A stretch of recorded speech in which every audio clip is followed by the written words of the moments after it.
Welcome to Live DAF, your online DAF Yomi Shir. Shalom Aleichem and welcome back to today's DAF, Bava Basra DAF Zayin. We are holding on Vav Amid Beis, 2 lines from the bottom. Hanhu Beitrei, there were these two fellows, Reuben and Shimon, Dahbud Dairi. They lived in the same house, so they split the house into two. He lived on the main floor, he lived on the second floor. Rashi learns they were two brothers, let's say, who inherited their father's two-family home. So Reuben took the main floor apartment and Shimon the second floor apartment.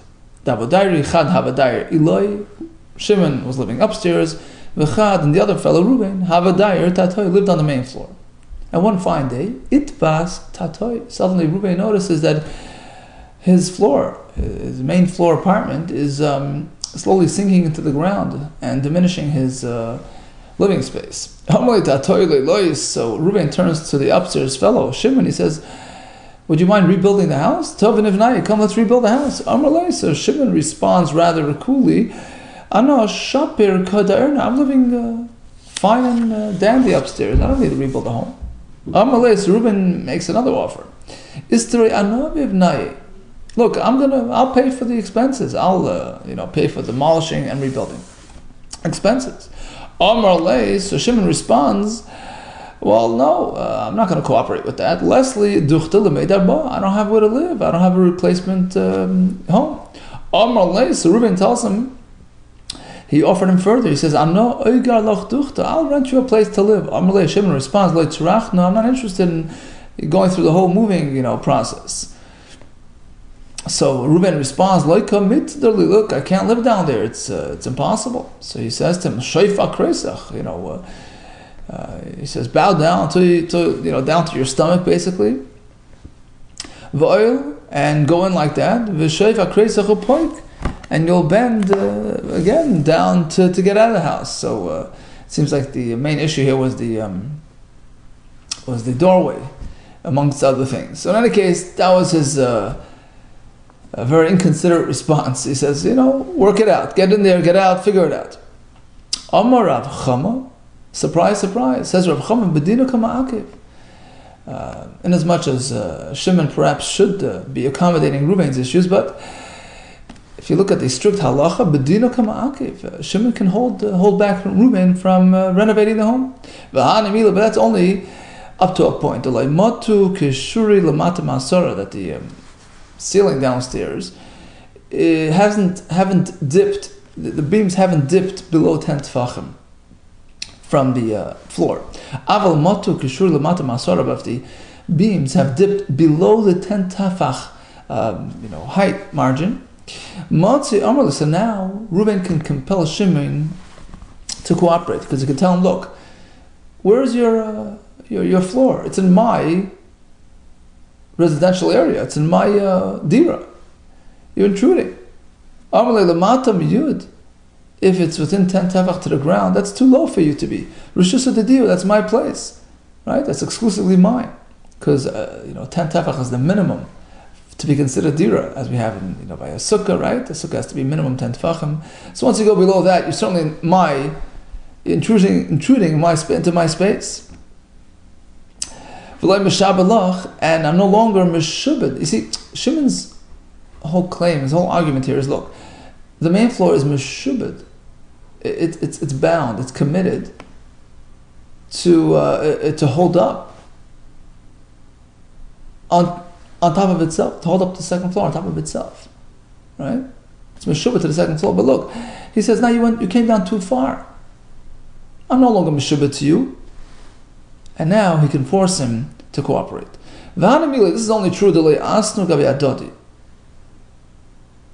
Shimon's lack of cooperation could only be justified in a case where, initially when they divided this home, they didn't do it on condition that in fact, they're going to be accommodating each other under these circumstances. Let's say initially they made up, look, there's going to be any sinking issues, then you're going to have to come and rebuild this thing with me. So in this case, he proceeds sasri ubanu. They can force him to fix it up, demolish it, and rebuild it. Asks the Gemara, let's say they did conclude this in advance. Okay, we're gonna, rebuild, we're gonna renovate, we're gonna keep an eye on the, right? So up until what point? Meaning, how much does it have to sink for this commitment to kick in? Amar Rabban Kamed Rabba, they quoted Mishmei Rav Zutra Beit Rav Nachman. The Amar quoted Mishmei Rav Nachman because Shaninu. We take a lesson from the halacha, which discusses the dimensions of the standard building. Meaning, if you contracted to build a building, how high does the ceiling have to be? So it has to be rumoi. The height has to be kachatzi arkai, half. You calculate half the length of the room of the house, chatzi arach, by half the width of the room. So you add half of the width to half of the length, and that becomes the height. And that's learned from the heichal. Rashi brings kibinyan heichal, which was 40 amma long, 20 amma wide, and how high was the ceiling? 30. So here as well, if it dips below that, he has a right to ask for a redo. Amalu Rabba, so Rabba responded to these chachamim who were, seemingly quoting this chiddush from Rav Nachman that the ceiling has to be so high, and anything less than that he can complain. He says like this: haven't I already told you? Generally, be careful the way you quote Rav Nachman. Like titlu bei, don't hang up on him. Meaning, don't attribute to him meaningless material, buki, sriki, empty containers. Rav Nachman, don't attribute those things to Rav Nachman. He certainly would never have said such a thing, that a ceiling is expected to be so tall. I mean, Hochem Rav Nachman, actually Rav Nachman gave us a different formula. Ki didari inshi. Whatever is commonly considered a reasonable height. How much is that? In order to accommodate the height has to accommodate Isurais Mechayza, this bundle of reeds that they used to bundle up in Mechayza Bahadar and move it around all directions. That much space is considered reasonable. You don't need more than that. Continues the Gemara. There was a fellow that have a boni ashisa achayre kavi dechavre. So a fellow had kavi, he had windows on his house, on his building. Another fellow was building an ashisa, a wall right nearby, blocking the light. Amalei kama afus a light. So he says to me, "What do you mean? What are you blocking my light? Making it dark?" Amalei. So Shimon responds, "Okay, you know what? I'm gonna close up those existing windows, and I'll transplant them to a higher place on your wall, which will not be affected by my wall." So I'll plug up these windows, and I'll pay for new windows higher up. Or higher than my wall. So Reuben says, "What do you mean? I don't want you opening new windows higher up. You're going to be shaking my wall, and it's going to crack it up." So Shimon says, "You know what? I'll pay for the whole wall. I'll demolish the entire wall, ad duchta dekavi, until the point of the existing windows. So I'll start on top, remove that section until the windows, and close up the windows, and then rebuild that section till the top with new windows higher up. I'll rebuild it, and I'll create for you windows on that wall higher than beyond the reach of my wall." Is that a generous offer? Is that a reasonable offer? Reuben says no.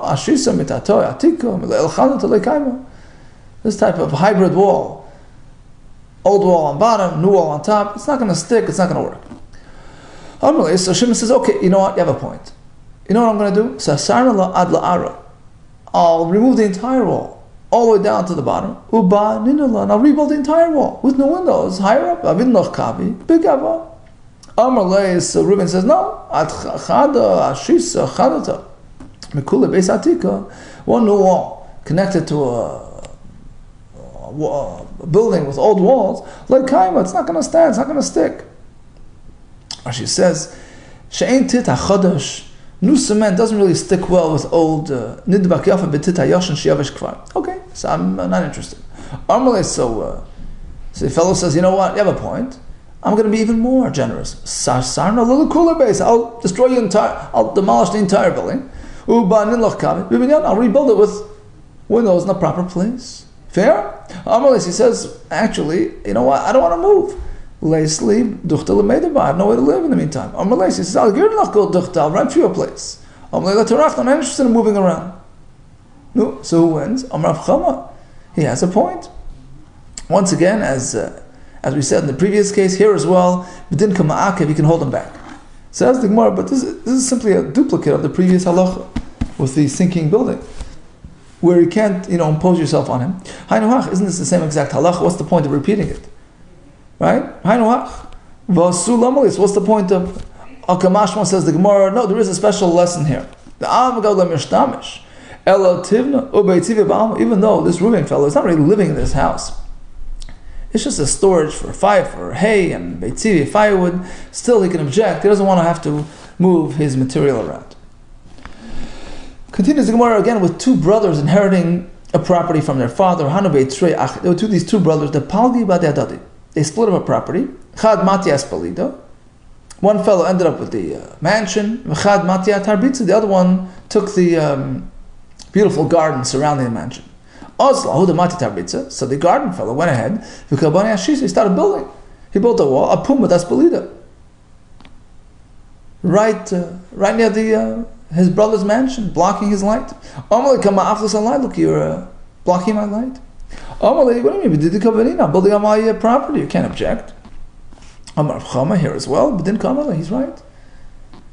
So if he's been there for a while, he's established himself, you can't just put a wall nearby, but this is fresh, off the press, they've just split it, and he has a right to build, even though it's, despite the fact that it's inconveniencing his brother. Why would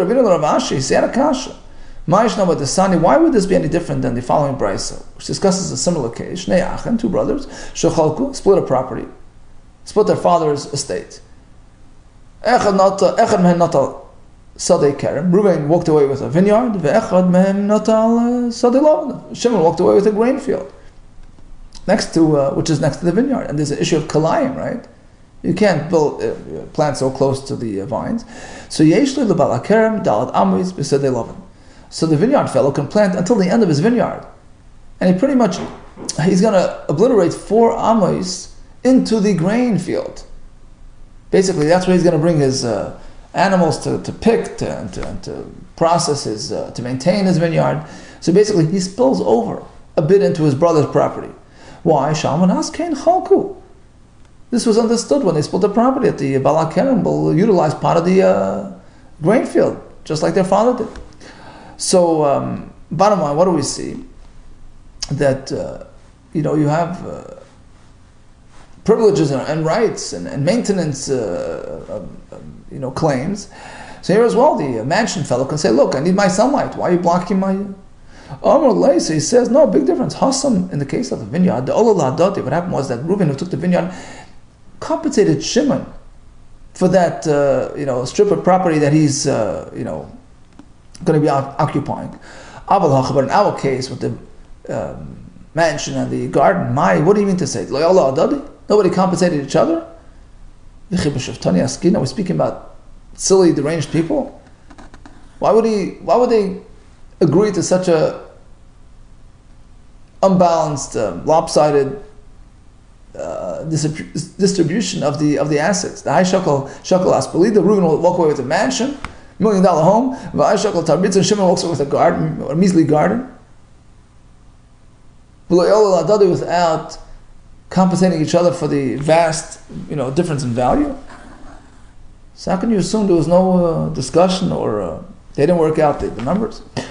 He says, certainly they must have paid each other off. Certainly the fellow who took the mansion, most likely, right, reimbursed his brother for the But it was only Demei Livni, Kshuri V'Hudri, for the added value of the bricks, of the beams, of the small beams, whatever. Bottom line, his structure is worth more, and he paid him the difference. Demei Avira, La, but he never paid Shimon to intrude on his garden. Right? Yeah, he paid him because he took an expensive piece of real estate, took the structure as opposed to just a plain measly garden. But he never paid off the garden fellow. He never acquired a strip of property in the garden which would now justify his claim and his objecting to his brother's building there. Ask the Gemara, but Reuben, the mansion fellow, can tell Shimon, Mikara is Pelida Pagasli. Initially, when we split it, you gave me a nice mansion, right, with nice sunlight, hashta, but now you're building a wall next to me, mashvis leandruna, you're turning it into a dark, dungeon. So that's not what we had in mind. When we split it, we divided it, and we worked out the money. It was in order to walk away with a mansion, but now it's a dungeon. Amarav Simi Barashi, no, it's still a mansion. Shema Ba'alma Palaglei. It was called an espalida. It still is called an espalida, even though it's not your typical espalida, which doesn't have much sunlight. But nevertheless, it still maintains its name, its its shame, and therefore you can't insist, you can't object to your brother's building near the windows. Really, Tanya, haven't we found a similar halacha? Reuben approaches Shimon with an offer. I'm selling you a base kur'ah for a certain size of a field which has the base kur'ah for size. So even though it doesn't really have that much, even though it's only the size of a lesach, which is less than a kur higiyoi, sale is a sale. Why? When he offered him a base kur, a field which is called base kur. In fact, that's what they used to call it. Maybe it used to be base kur. Bottom line is, if it has the name, the title of base kur, then even though in terms of size it doesn't really have the right size, it works. It's a valid sale. Another example, Pardes ani meichalach. I'm offering you a pardes, which typically refers to a pomegranate orchard. So Shimon discovers, the buyer discovers there are no pomegranates growing here. It's still a valid sale. When he sold them a pardes, it was in terms of the title, the name. This property is called a pardes. Maybe it used to be a pardes. Pardes, as long as it has that name. A third example, kerem. I'm selling you a kerem. Even though the buyer fails to find any vines, too bad. Because when he sold him a geffen, a kerem, he meant a property which has the name kerem. As long as it has that name. So here as well, he purchased the mansion. It's still called a mansion. Says the one, no, how could you compare? There the seller can tell the buyer, I sold you the name. But here, he can tell him, look, we divided our father's estate. Right? I assumed it's going to be functional. My mindset was that we divide it and we each take our own respective portions. That I'm going to live in this place, just like our parents did. Just an expression, meaning to say we're taking over, it's carrying over. Whatever our father did, we're going to carry that over. He lived in a beautiful, sun-drenched mansion, and that's what I accepted. I'm not going to take a dark place. Amrulei Mar Yinuka Makshisha Breder Chizda Rav Ashi. So they responded to Rav Ashi's question. Who challenges halacha? How do we explain Rav Chama, who says you can't object to the wall, to the darkening of the mansion? Nardoi.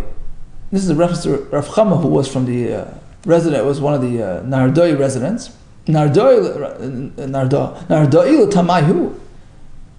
They're following their opinion, which means to say, this is a very, an old position of Rav Chama, which is that it doesn't automatically carry over. The father's lifestyle, or I should say the way the father used this property, isn't necessarily going to be the same way the kids are going to have it. So, let's say, the father owned a bunch of fields adjacent to each other, and the brothers now split it up. Right? Reuben took to the east, Shimon took to the west. And their father obviously used to walk through one to get to the other. But they don't have that privilege anymore. They don't have that right. So one fellow cannot access his field by walking through the other one, even though the father did so, unless they discuss and they agree. But you can't automatically assume that their father's access route carries over to the kids. Another example, let's say he's blocking his light. Well, our father had light. Too bad, but now we're starting fresh. You took this property, I took this one, and we can build freely without any restrictions. Nor ladder positioning. So let's say he lives down on the bottom and he's living up on top, and he's like to put a new ladder that wasn't there before, or a permanent ladder, whatever the case is, and he says, well, our father used to do so. No. Let's say there's a stream, an irrigation ditch going through one field into the other.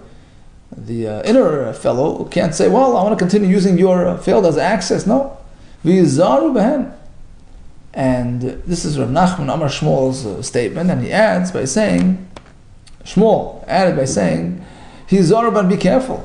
Take this seriously. Shalacha is kvoisen. This is an established halacha. These halachas are absolute etched in stone. Even though it sounds surprising, but the fact is, when you assume ownership, and even though it's a Yerusha and you're taking over from the father, you have to look at it with a fresh lens. You can't just assume things. Rava disagrees. He says, all these zechusim, all these privileges, these rights, these accesses, all these things just carry over. Whatever the father had, the children take that over. How Ishtar the Yasm? There was a story about Ishtar in the possession of Yisrael. So their father lent somebody money, okay? And father passed on. The kids have a loan document.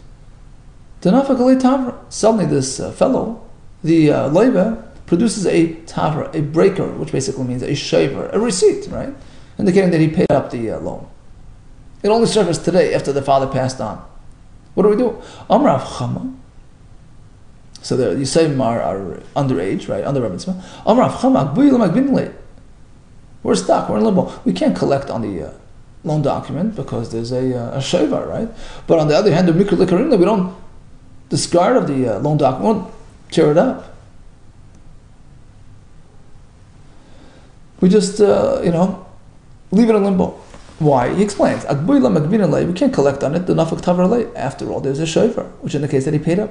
On the other hand, mikra lekarim, we can't destroy the ishtar. We can't conclude that in fact it was paid up to chigadli yasmi. Let's wait until they grow up, till they become adults, and they'll be able to litigate the case. Dilma ma'aser umarle. Perhaps they'll discover some sort of raya to undo the validity of the shofar.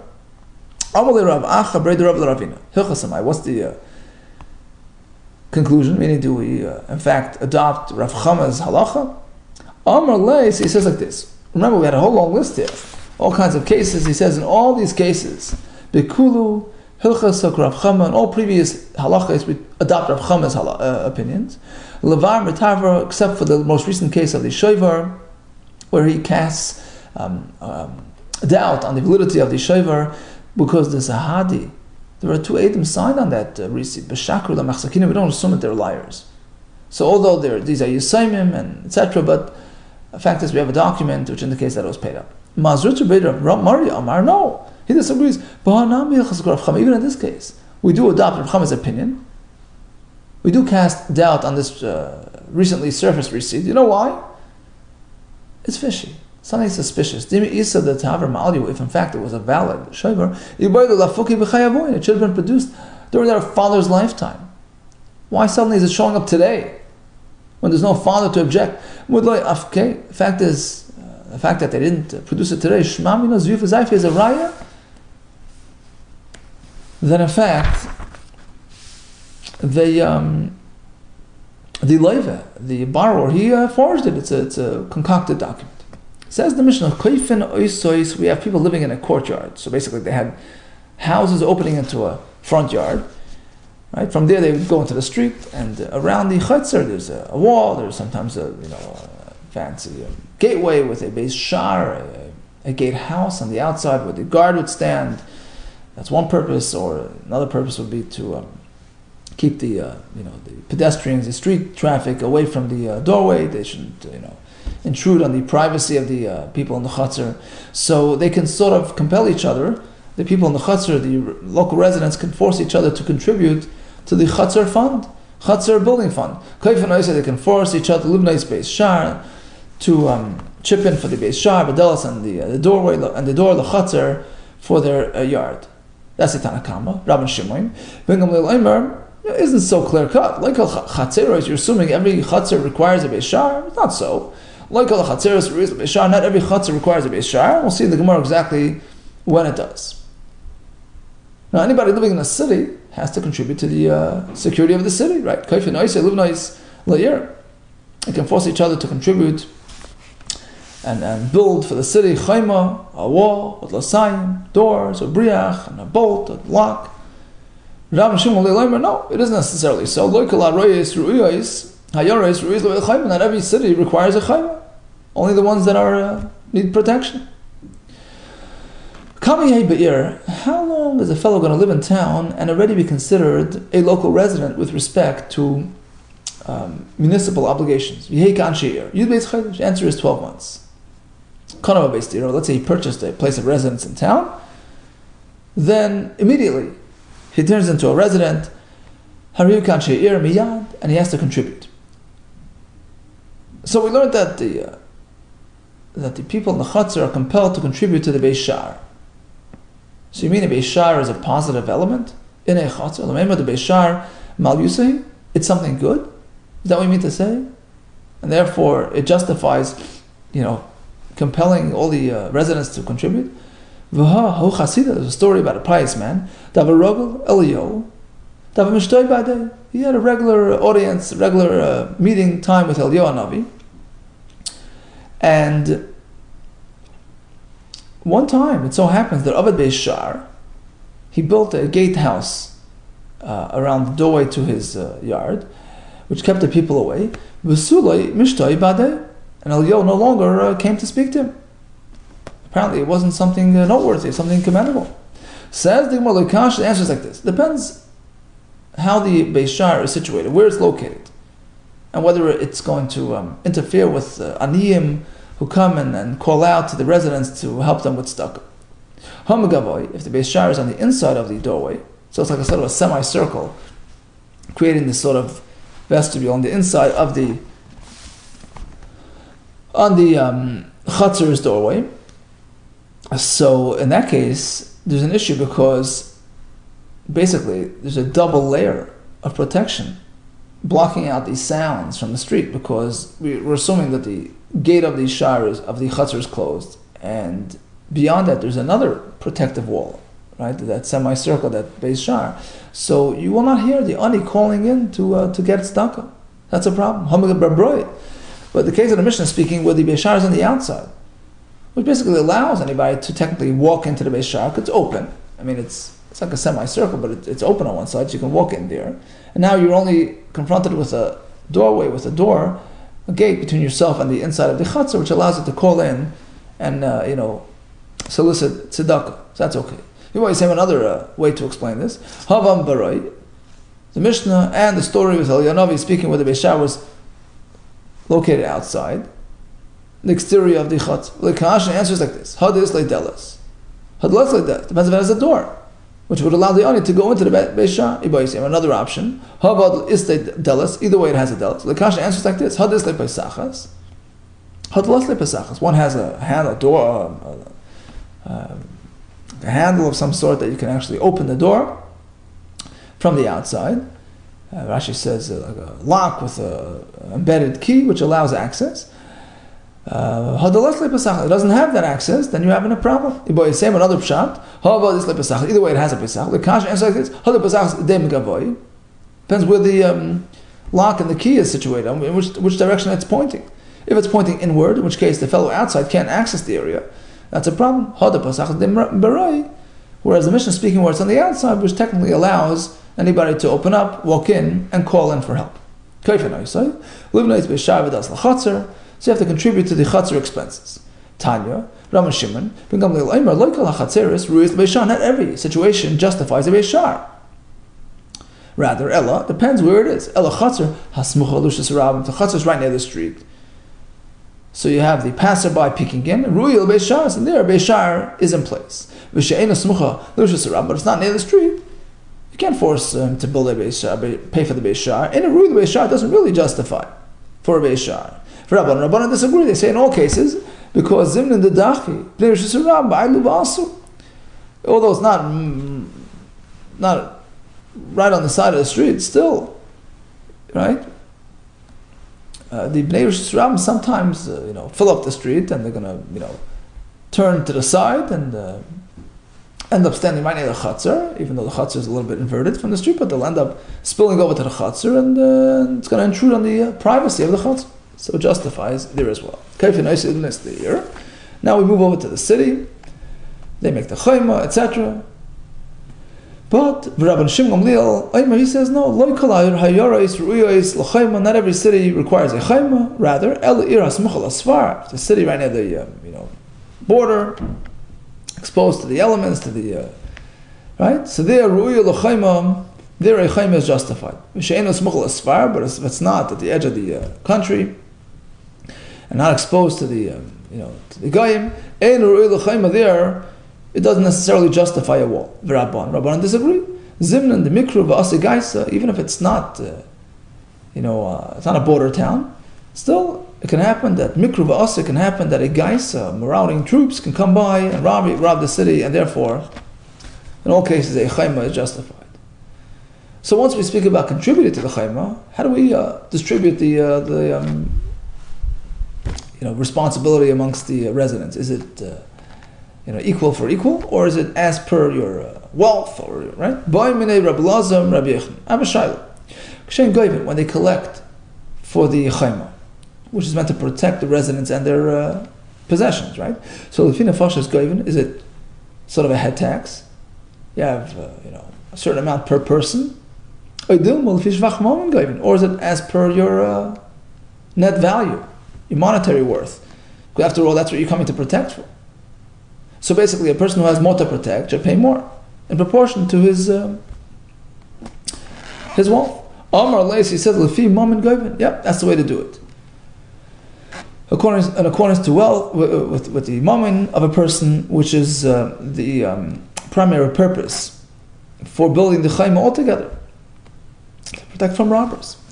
V'Elazar Benini, continue, my son Elazar kavaba masmeres. Knock nails into this. Basically, this is a clear-cut halacha and should be adopted all around. There was another version. When they collect the fikiru batim hein goyven. Oh, is it that the person living closer to the edge of the city, he should pay more than the fellow living inside the city who's less exposed, less vulnerable? Or no, it's about wealth and according to net value. In this version, he answered, it's dependent upon location and proximity to the the edge of the city. Continues the word Rabbi Yehuda Kessler. He was actually an Amir. He wasn't Rabbi Yehuda Hanassi from the Mishnah. So his name was Rabbi Yehuda Kessler. Rama Deshura Adarabban, when they collected for the local wall, he imposed that obligation onto the Chachamim as well. The Chachamim had to contribute to the wall as well for protection. Amar Shlakish objected. Rabban, the Chachamim, they don't need physical protections.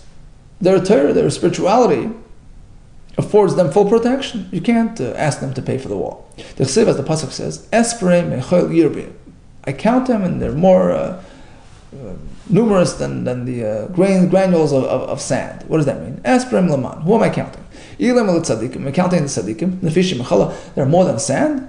How can that be? Hashta kuli Yisrael ksibu.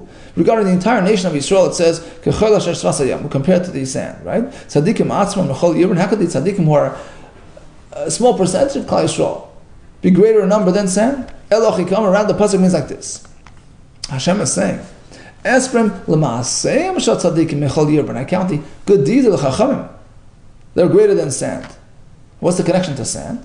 The point is like this. Uma chol shemut megan al yam. The Kavachomer is that if sand at the beach, which is we just said is less in volume than the good deeds of tzaddikim. Still, it can protect, it can push back the yam.